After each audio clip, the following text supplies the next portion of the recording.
שלום וברוכים הבאים לפינוק מתוק. אני גבריאלה והיום אני אראה לכם איך לצייר על עוגה כל תמונה שאתם תרצו.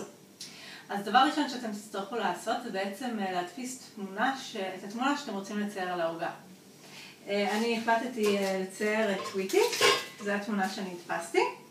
ומה שצריכים לעשות זה בעצם לקחת את התמונה ולהדביק אותה על איזשהו משטח שעליה אתם תוכלו להעביר אחר כך לפריזר שלכם. אז רק תוודאו שזה בגודל מתאים, שזה לא גדול מדי. אז אני החלטתי בעצם להדביק את זה על הצד האחורי של תבנית שיש לי. אז בצורה כזו עם סלוטייפ אני מדביקה את הטוויטי. ומעל זה יש לי כאן חתיכה של נייר אפייה. בעצם אני אקח את הנייר אפייה, אני אשים אותו מעל הטוויטי שלי, וגם אותו אני אדביק בצורה חלקה כדי שיחסה את הטוויטי. זה בעצם השלב הראשון. בשלב השני אנחנו בעצם נכין את הבאטר קרים שלנו, שבעזרתו אנחנו נצייר את התמונה. אז אנחנו עכשיו נכין את הבאטר קרים שלנו. זה בעצם המתכון הכי פשוט שיש לבאטר קרים. יש לי פה 250 גרם חמאה. אתם יכולים לראות שגם החמאה היא די רכה בטמפרטורת החדר. ועוד 250 גרם אבקת סוכר שניפיתי. אז אני הולכת לעבוד עכשיו עם המיקסר שלי לכמה דקות טובות עד שאני אגיע למרקם הרצוי. ואני אחזור ואני אראה לכם את זה.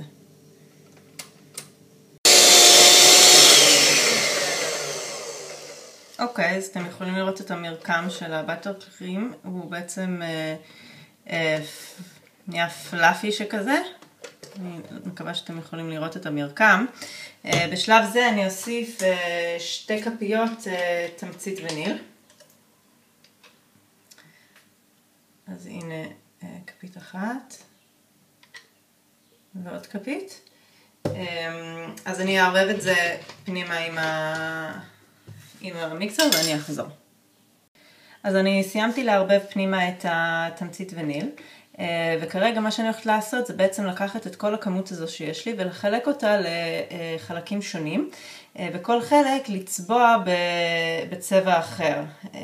יש לי את החומר הזה שקוראים לזה אייסינג קלר. זה לדוגמה שחור. ואני פשוט הולכת להוסיף לכל כמות כמה טיפות עד שנגיע לצבע הרצוי בהתאם לתמונה שלי. אז אני אעשה את זה ואני אחזור. אוקיי, אז צבעתי את הצבע הראשון שלי לשחור, וזה בעצם הצבע הראשון שאני צריכה, כי בתמונה שלי של הטוויטי, הדבר הראשון שאני הולכת לעשות זה בעצם את המסגרת, את כל הקווים השחורים.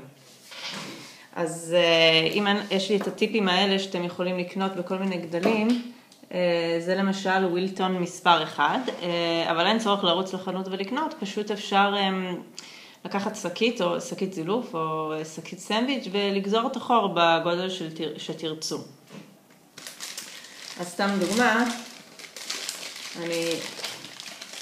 אני אעשה כאן נגיד את השערות שלו.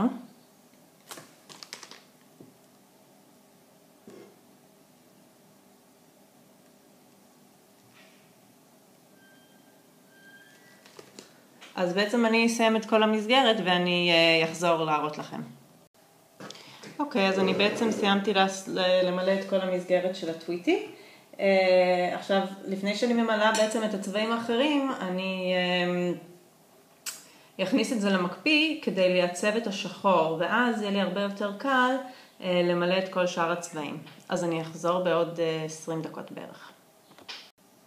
אוקיי, אז הטוויטי שלי היה במקפיא למשהו כמו רבע שעה. ועכשיו מה שאני בעצם הולכת לעשות זה למלא את כל הצבעים השונים. אז עכשיו נגיד יש לי את הכתום. אני פשוט הולכת לעשות לו למלא את הכף רגל. ובגלל שאני הקפאתי את השחור, אז אני לא חוששת שהצבעים יתערבבו לי פה. אז פשוט הרבה יותר קל לי לעבוד ככה.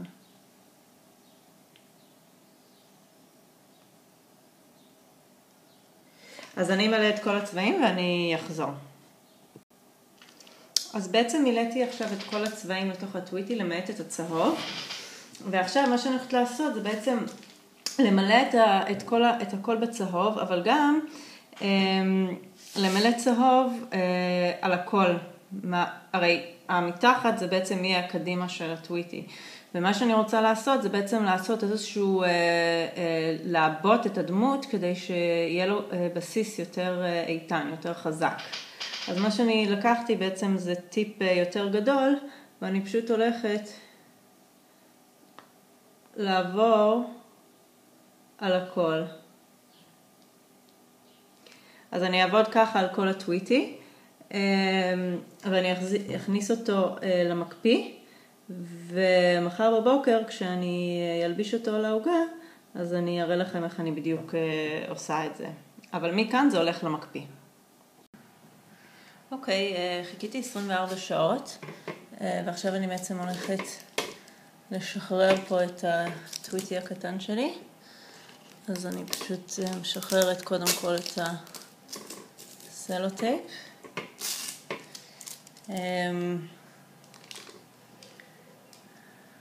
בואו נראה.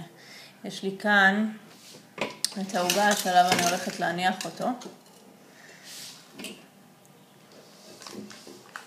אז בעצם, אני אראה לכם ככה.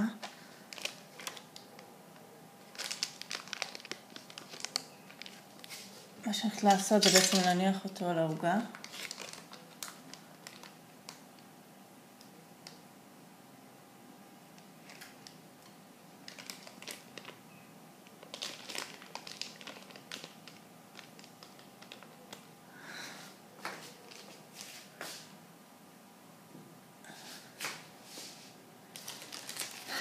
והנה לכם הטוויטי.